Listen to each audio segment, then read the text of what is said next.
Queridos niños, queridas niñas y público en general, nos hemos reunido aquí para aprender algo nuevo y ya sabéis cuál es nuestro lema.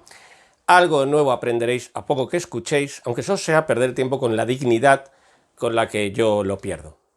Bien, vamos a iniciar un nuevo vídeo y en este vídeo vamos a explicar una teoría muy controvertida, sobre la cual hay mucha polémica, tanto a favor como en contra, que va a ser lo que se llama teoría queer. Como ya hicimos igualmente en el transhumanismo, que es otra teoría filosófica donde hay mucha polémica, nosotros vamos a hacer dos cosas en esta exposición. Por un lado, en la primera parte vamos a explicar lo que es la teoría queer, vamos a defender la teoría queer como una teoría filosófica, como si estuviéramos a favor de ella, vamos a explicarla para que ustedes la entiendan. En la segunda parte vamos a criticarla, vamos a dar las críticas más importantes que se dan contra esta teoría.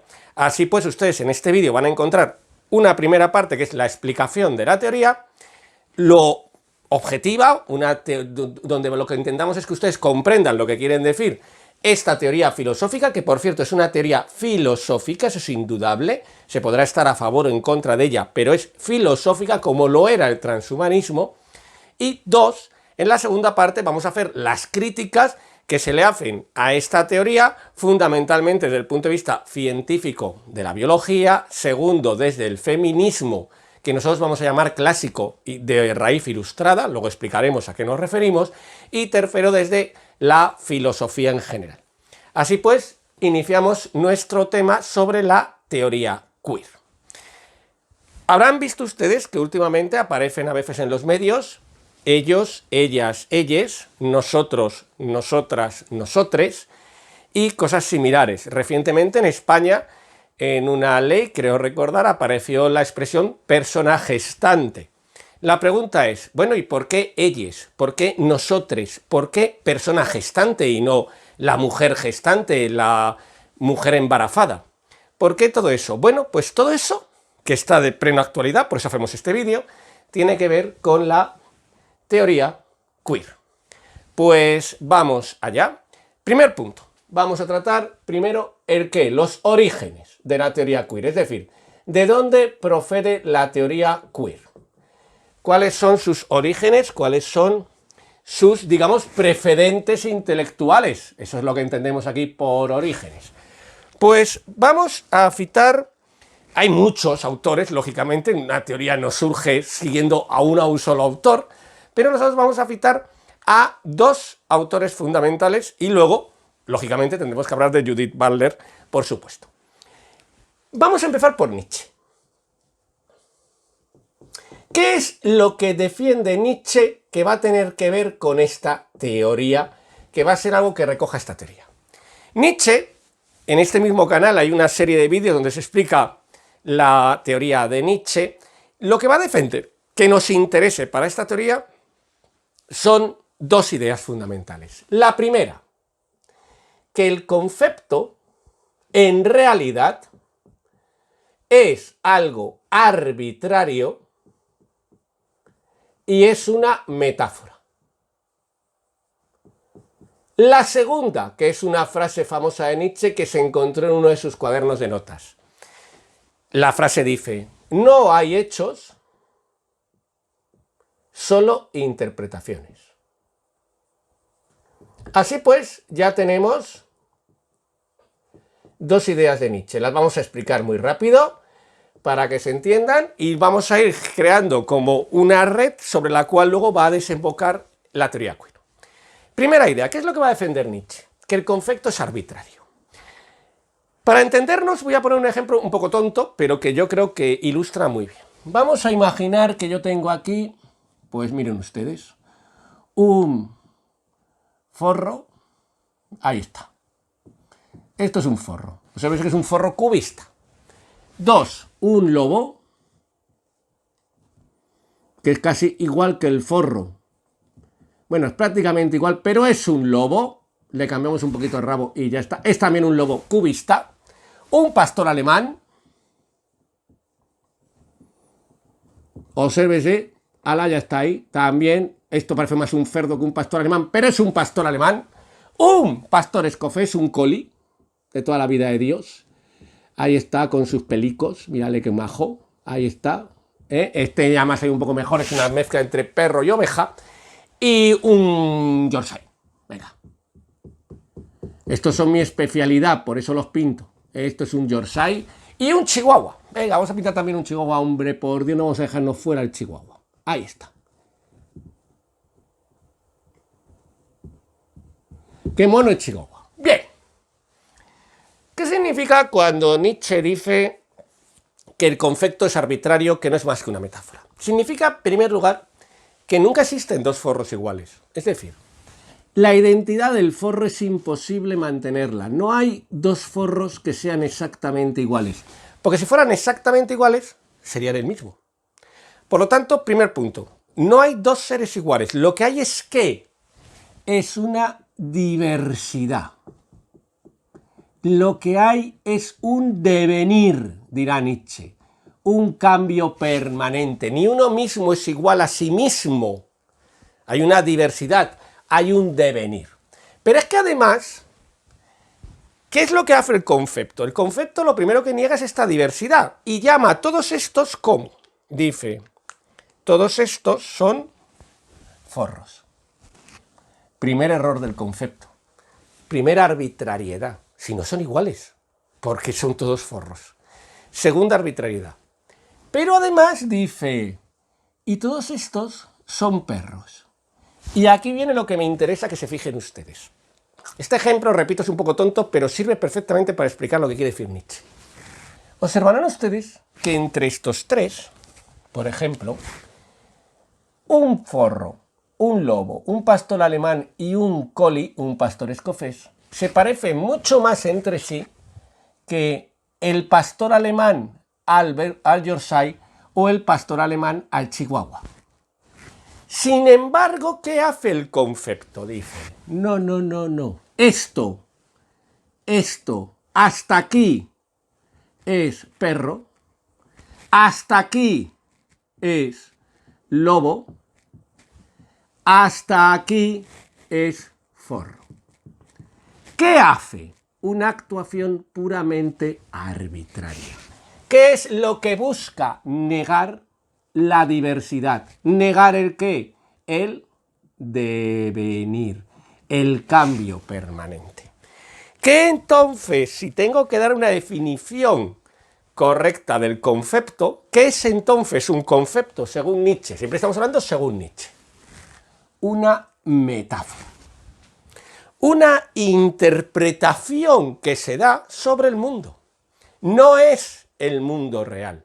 Es una metáfora, es una interpretación que se da sobre el mundo y por lo tanto no hay objetividad ninguna. ¿Qué es lo que hay? Interpretación. Tanto interpreta el mundo el científico que decide hacer esta clasificación, vamos a imaginarnos Linneo, ¿no? O el biólogo actual, como interpreta el mundo el que decide que estos son iguales. Dice, no, pues yo voy a hacer esta clasificación. ¿Qué es lo que hay? No hay conceptos objetivos, solo hay interpretaciones. Primer punto. Vamos un poco rápido, pero lo que nos interesa es que se queden ustedes con la idea general. Y aquí llega otro precedente fundamental. Foucault. Foucault, para los que no lo sepan, es que no pasa nada por no saberlo, por cierto, están ustedes aquí para aprender, eso ya es maravilloso que estén ustedes aquí. Pues Foucault, ¿qué es? Foucault es un autor francés del siglo XX, en concreto más o menos de los años 60, 70, 80, por ahí, ¿no? Nos situamos en esas épocas, que va a ser muy influyente, sorprendentemente influyente, y va a defender dos ideas, que van a tener que ver con esto, ahora las vamos a explicar. La idea de episteme y la idea de normatividad. Nosotros haremos posteriormente un vídeo sobre Foucault donde explicaremos esto con más desarrollo. Lo que nos interesa ahora es una explicación breve para que se entienda de dónde va a salir la teoría queer.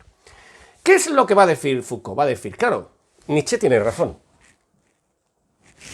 el concepto es arbitrario. Esto es muy importante, el concepto es arbitrario, es decir, no existe la objetividad. ¿Qué ocurre? Que en realidad esto no se da tanto solo a nivel individual, no se da teóricamente, sino que se da en la realidad. ¿Se da en qué? En que cada sociedad decide lo que las cosas son, en que hay una sociedad que domina de dominio conceptual. Y ahora una sociedad dice, esto es un perro, esto es un lobo, esto es un zorro. Otra sociedad dice, no, no, no, no, perros son estos son gallifantes y estos son raposos. Es decir, la sociedad, la estructura social es la que determina en realidad el significado de los conceptos. Y la gente entonces, ¿qué es lo que hace? Piensa de acuerdo a esta episteme. Es un sistema de qué, en el cual estos conceptos se convierten en la verdad y dominan sobre todos los individuos. Ahí están. ¿Pero qué es? Es un sistema realmente de dominación. Claro. Primer punto. Ya tengo la episteme. Llevar la idea de Nietzsche al terreno social. Es más complejo, lógicamente, estamos aquí resumiendo. Y ahora surge la normatividad. ¿Y qué es lo que hace estos conceptos? Estos conceptos, además, nos van a hacer dos cosas. Nos van a decir lo que es lo normal y nos van a decir lo que es lo anormal. ¿Qué es la normatividad?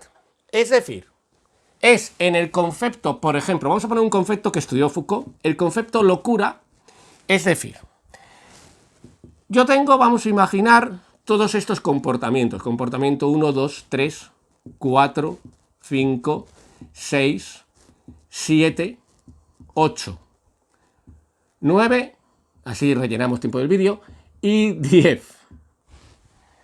¿Qué es la normatividad? La normatividad va a ser decir, yo genero un concepto, locura, y digo, muy bien, lo normal aquí es entre el concepto 3 y el 7. Ahí está. Eso es lo normal. Ahora, todo aquello que escape a esto, lo voy a calificar de anormal. ¿Y qué voy a hacer? Voy, lógicamente, a actuar contra ello. La normatividad. ¿Qué es lo que creo? Creo una relación de normalidad que en realidad ¿qué es? No es más que, cuidado, una episteme basada en qué? En una interpretación que busca ¿qué? Una dominación. Ya tengo esto. Así que tengo los orígenes. Ahora vamos a ver qué es la teoría queer. Ya tengo los orígenes de todo. ¿No? Recordamos, el concepto es arbitrario, es una metáfora, pero que esas interpretaciones, puesto que no hay ninguna objetividad, en realidad se utilizan en la sociedad como una forma de dominio para marcar una normatividad, que es los comportamientos que se consideran normales en la locura. Y entonces, por ejemplo, en la locura es lo que estudió Foucault, ¿no? También estudió el sexo, cuidado, lo que pasa es que el sexo lo vamos a dejar porque como vamos a hablar ahora de la teoría queer, pues la metemos ahí. ¿Qué es entonces el concepto locura? Es normativizar estos comportamientos como normales, estos como anormales, y perseguir a los que tienen comportamientos anormales y meterlos en el manicomio. Es la normatividad. Y ahora, ¿qué es lo que va a surgir? Va a surgir la teoría queer. Ahora sí, ahora ya vamos a ver la teoría queer. Si se ha entendido lo anterior, ahora veremos que la teoría queer no es una locura, es decir, no es... Podemos estar en contra, lógicamente, o a favor, lógicamente, no es que estemos diciendo hay que estar a favor, hay que estar en contra, pero, por supuesto, es una teoría filosófica, y eso es muy importante. Aunque estemos en contra, nunca pensemos que el autor que no nos gusta no es filosofía porque no nos gusta. No, no, no, es filosofía. Yo siempre pongo el mismo ejemplo, a mí Heidegger no me gusta, pero me parece el filósofo más relevante de todo el siglo XX, sin duda alguna. Y me parece un filósofo, y un filósofo estupendo. No me gusta. Estoy en contra de todo lo que dice. Racionalmente, no es una cosa emotiva. Pero ¿qué ocurre? Que bueno, pues que no me gusta, pero reconozco que es un filósofo, ya está. Reconozcamos que esta gente son filósofos, nos pueden gustar o no nos pueden gustar. Seguimos. Nietzsche, Foucault, la teoría queer. Y un personaje fundamental, sería injusto no nombrarlo en la teoría queer, que es Judith Butler. Judith Butler, que es que lo ha escrito mal, por cierto. Ahora me estoy dando cuenta, claro. Yo decía, esto no está así. Perdón, menos mal que... Judith Butler. ¿Qué es lo que va a defender Judith Butler? ¿Qué es lo que va a defender? Va a partir de esto y va a añadir algo más. ¿Qué es lo que va a decir? Va a decir lo siguiente. Vámonos a irnos a Simone de Beauvoir. Vamos a irnos, dice Judith Butler, a Simone de Beauvoir y a su famosa frase. ¿Cuál es la famosa frase de Simone de Beauvoir? Que seguro que ustedes todos conocen, ¿no? No se nace mujer, se llega a serlo. No se nace mujer, se llega a serlo.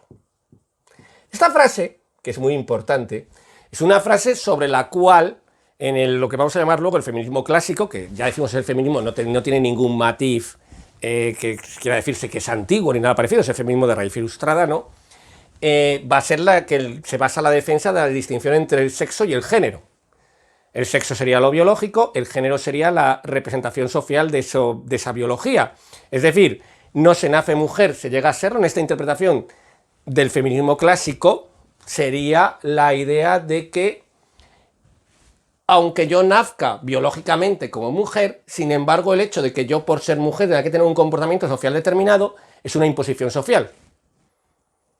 Se llega a serlo. Es decir, no nazco como mujer y por lo tanto con unos comportamientos concretos. Bien. Pero para Butler lo va a reaccionar de otra forma y va a decir, ¿qué es lo que ocurre? Que sexo y género, las dos, sexo y género van a ser un acto performativo. ¿Qué es un acto performativo? Esta es la clave de toda la teoría queer. El sexo es un acto performativo, no el género, el sexo en sí mismo. ¿Qué es un acto performativo? Es lo siguiente. Es algo que recoge Butler de Austin. Austin es un autor de filosofía analítica, de filosofía del lenguaje del siglo XX, muy importante dentro de la filosofía analítica, y que al hacer la clasificación en los actos del lenguaje, pues para qué sirven las palabras, las frases, ¿no? Dice, y hay unas que se llaman actos performativos. No vamos a entrar en polémica de si las llama así, de si no lo llama así, de si esto es lo mismo que otro, que tal, que cual, nos da igual ahora, estamos en una difusión, en un acto de divulgación. Un acto performativo es aquella frase que genera una realidad nueva. Aunque esa realidad objetivamente, es decir, de hecho empírico, no exista. Sin embargo, se ha generado una realidad nueva. Ustedes dirán, eso es imposible. El ejemplo muy sencillo. Cuando el juez o el cura les dice a ustedes, yo les declaro marido y mujer, está generando una realidad nueva. Que objetivamente es imposible de comprobar empíricamente, es decir, no ha cambiado nada en su forma de relación, digamos, natural. Ustedes siguen siendo los mismos. Sin embargo, se ha creado una relación nueva. Cuando usted ante el notario firma una escritura, ya sea de compra, de venta, de lo que sea, se ha generado una relación nueva. Son actos performativos. ¿Qué es lo que va a decir Judith Butler? ¿Qué es lo que nos interesa? Que esos actos performativos son el sexo. Es decir, que ser hombre o ser mujer en realidad es un acto performativo, que además lo que busca es el dominio. Y claro, ustedes dirán, pero esto es una locura. No, no, tranquilos. Vamos a intentar explicarlo. ¿Qué ocurre? Aquí está, imagínense, está el parto, ¿no? Aquí está la pobre señora ahí pariendo. Aquí está, pues, la médico, vamos a imaginarnos, o el médico, me da igual, ¿no? O la comadrona, o lo que sea, ¿no? Entonces, el médico, o la médico, coge a la criaturilla. Ahí está. El rindo, los niños, qué asco. Bueno, vamos a dejarlo. Y entonces dice, hoy en día lo diría, ¿no? En la ecografía, dice, es niño. Es niña. ¿Qué está haciendo? Diría Judith Butler. Este es un ejemplo, ¿eh? Está haciendo un acto performativo. Está generando una realidad nueva. Volvemos aquí. Volvemos aquí. No hay hechos, solo interpretaciones. Volvemos aquí, la sociedad de dominio. Volvemos aquí, la normatividad. Está generando una realidad nueva sobre esta pobre criatura, situándola en una normatividad. Niño, niña. El sexo, hombre, mujer, macho, hembra, varón, hembra, lo que sea, es un acto performativo. Ya está. Y ahora, ¿esto cómo se defiende? Claro, porque ustedes dirán, pero bueno, esto es una cosa que se le ha ocurrido. No, cuidadito. Vamos a ver ahora cuáles son las formas de defender esto. Primer punto, porque el sexo es un producto sociocultural.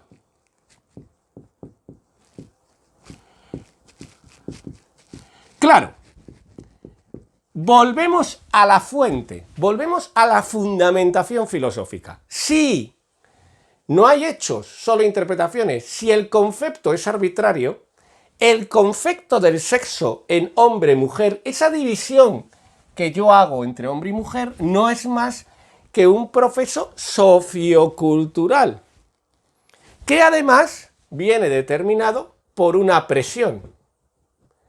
¿Qué es cuál? Es que tengo que inscribirlo. De ahí la lucha de la teoría queer, porque en los documentos oficiales no salga la palabra sexo.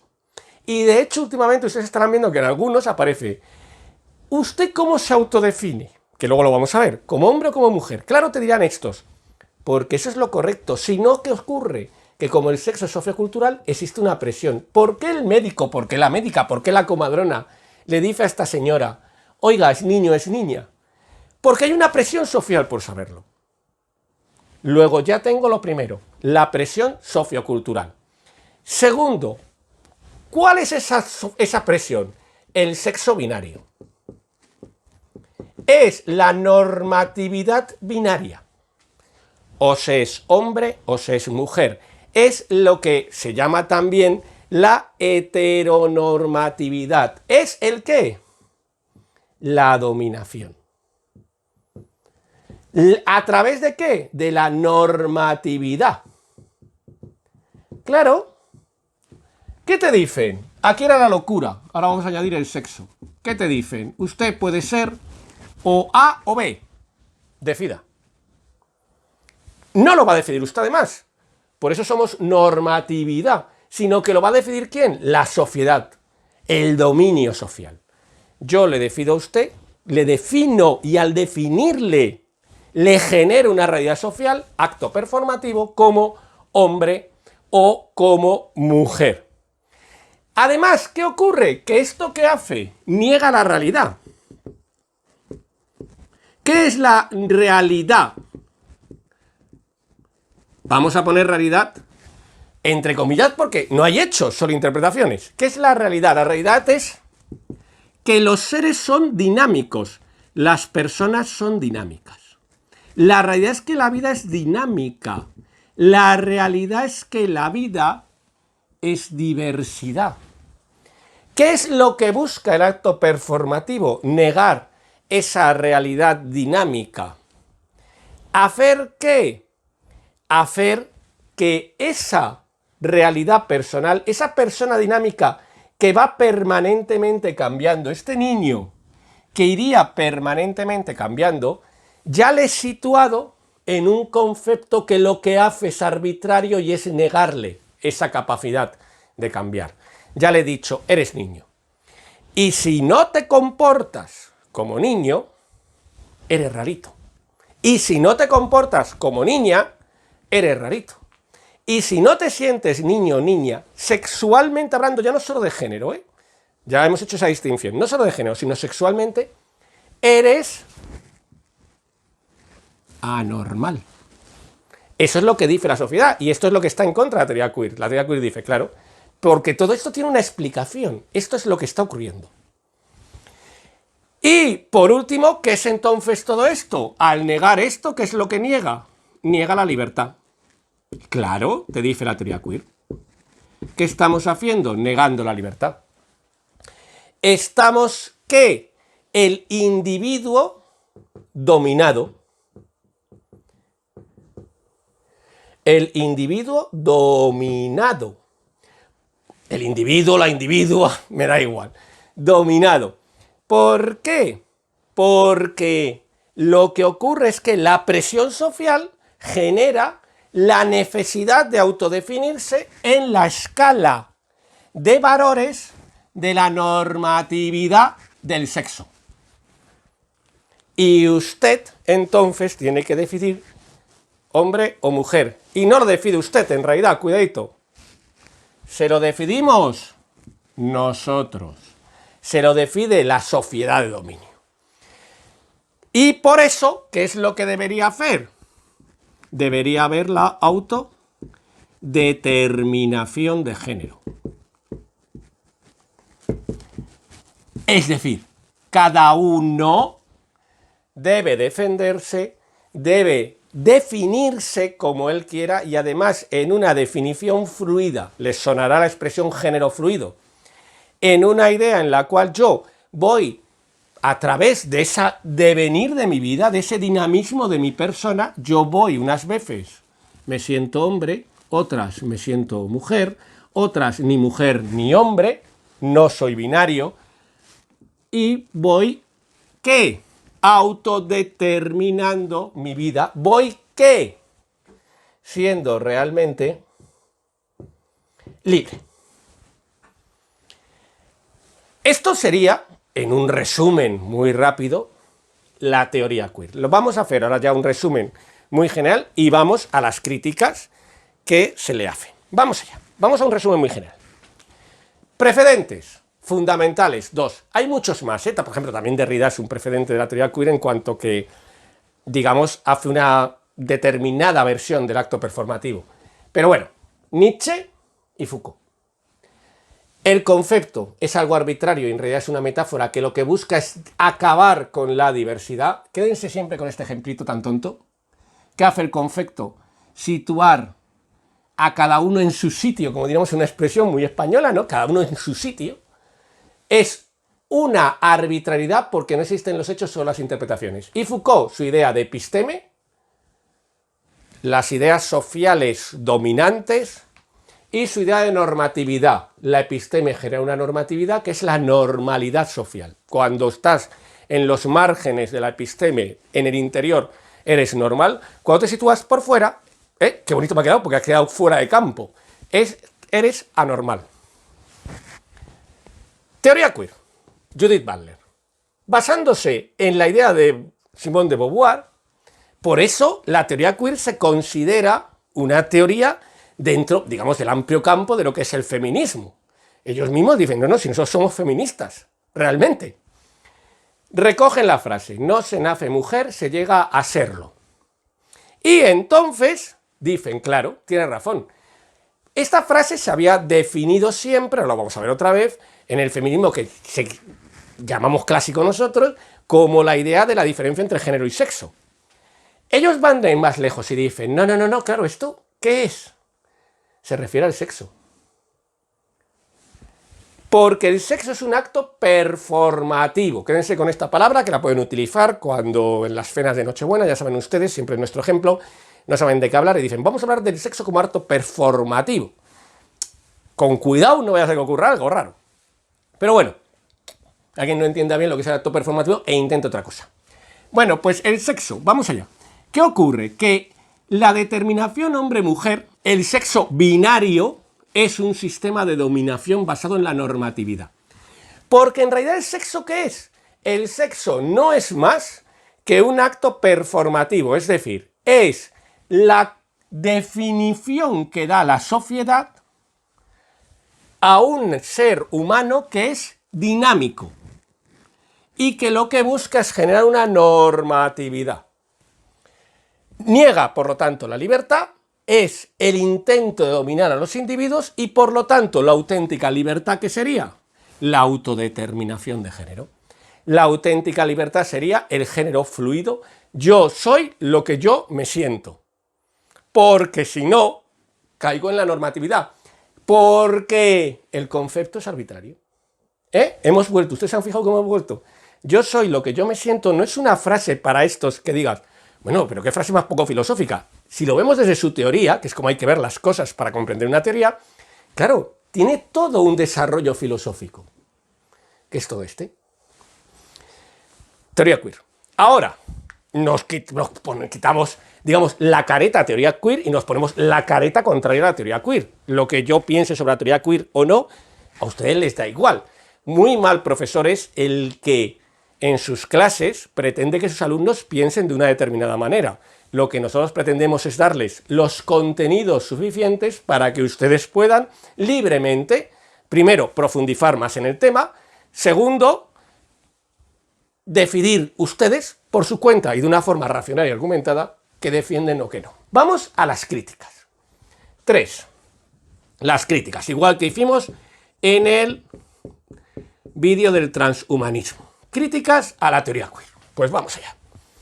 Vamos a ver 3 muy rápidas, estas las vamos a ver muy rápidas, si quieren ustedes profundizar pueden hacerlo en varios sitios, igual que sobre la teoría queer también pueden profundizar en varios sitios, que van a ser. Primera crítica, la biología. Vamos a ponerla aquí porque no vaya a ser que no me quepa.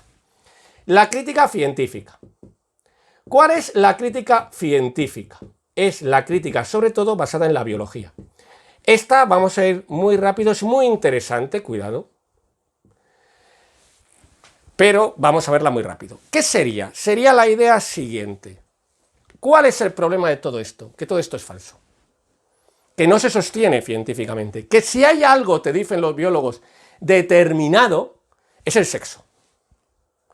Y está determinado por el sistema hormonal, está determinado por los genes y está determinado por los genitales y por la forma del cuerpo.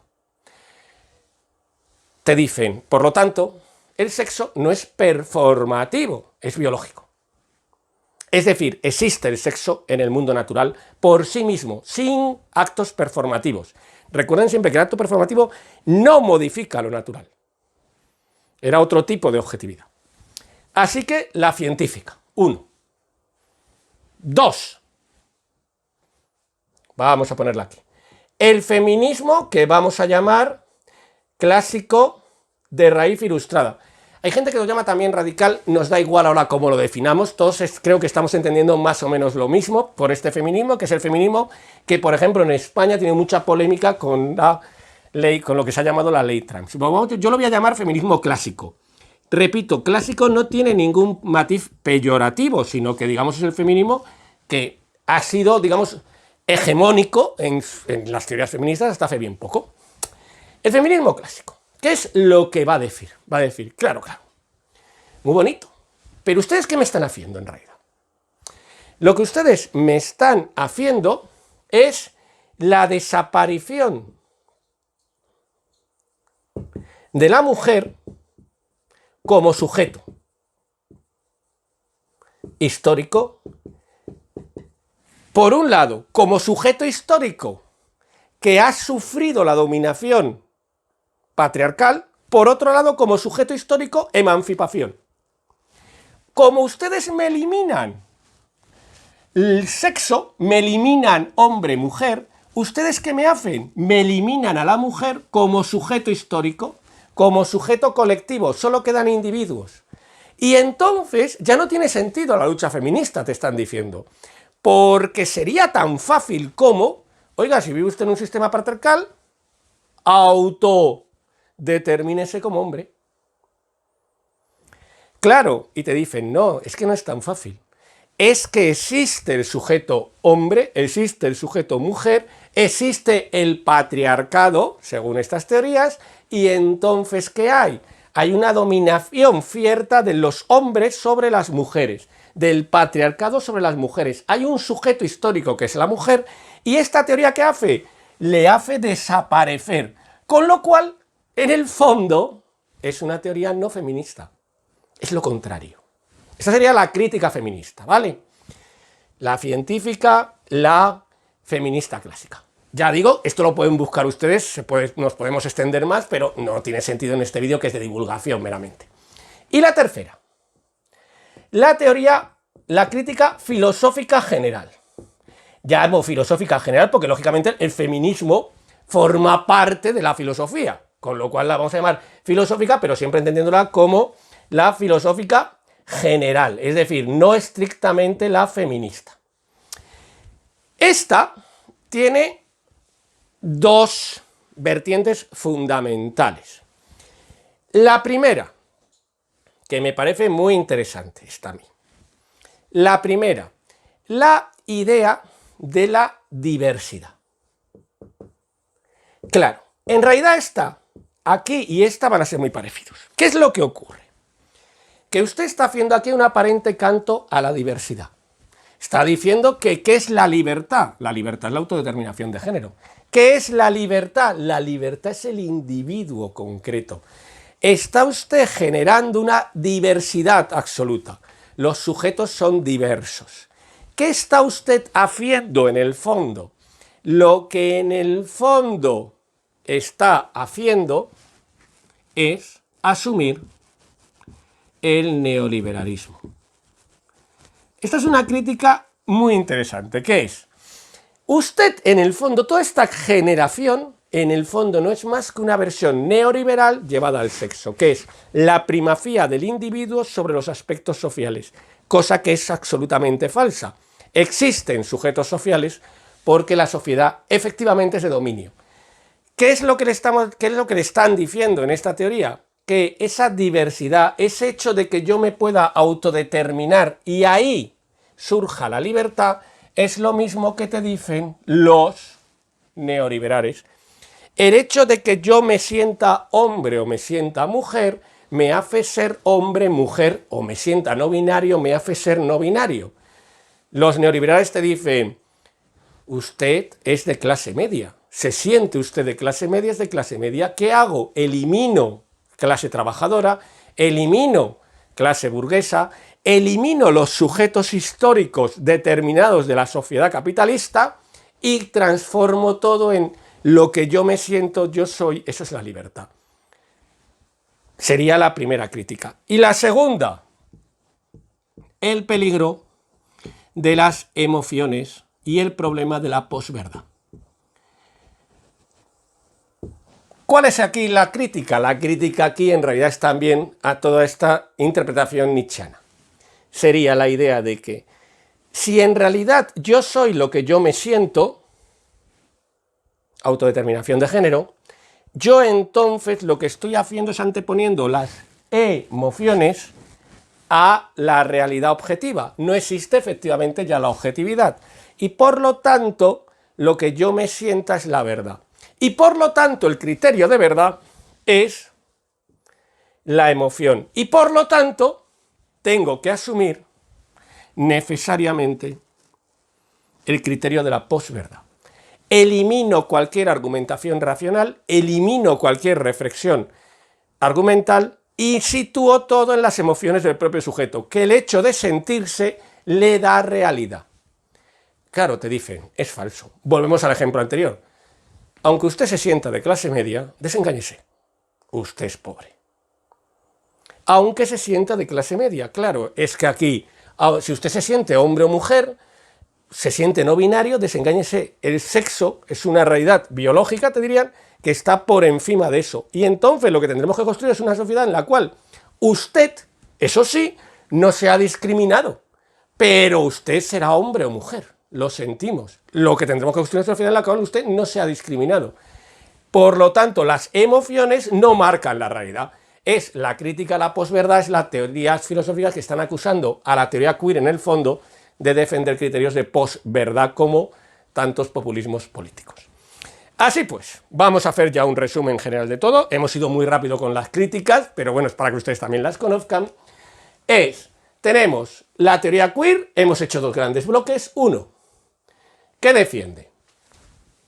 Defiende la idea de que el sexo es un acto performativo, esta es la clave, y que por lo tanto se da por una normatividad que busca una dominación en el sexo binario y que, siendo la persona dinámica, siendo la persona un flujo, un género fluido, eso no se debe admitir y tenemos que luchar contra ese individuo dominado a través de la autodeterminación de género, basándonos en las ideas de que no existe la objetividad, de que la normatividad es una imposición de dominio y de que el acto performativo en relación al sexo descrito por Judith Butler es en realidad ese proceso de normatividad de episteme Foucaultiano. 1. Críticas. La científica, la biología, está marcada objetivamente, el sexo es objetivo, no es un sentirse. La del feminismo clásico, esto implica la desaparición de la mujer como sujeto, tanto uno de represión, el sujeto reprimido por el patriarcado no hubiera existido nunca, 2 de emancipación, ya no se puede atribuir a la mujer una tarea histórica determinada que sería su liberación, y 3, la filosófica general, esto en realidad no es más que un canto neoliberal, esto en realidad no es más que la aceptación de la posverdad como criterio último de verdad. Pues esto ha sido todo, como siempre decimos, y más en este caso, esto no es la verdad absoluta, ustedes ven este vídeo, ustedes buscan más información y ustedes deciden. Repito, muy mal profesor es aquel que lo que quiere es que ustedes piensen de una determinada manera. Nuestra idea es darles los instrumentos para que ustedes piensen por sí mismos, es cumplir en el fondo, como siempre decimos en nuestro programa de radio, Radio Sofía, es cumplir en el fondo el sapere aude kantiano, atreverse a pensar. Pues ha sido un placer como siempre y en próximos vídeos más. Muchas gracias.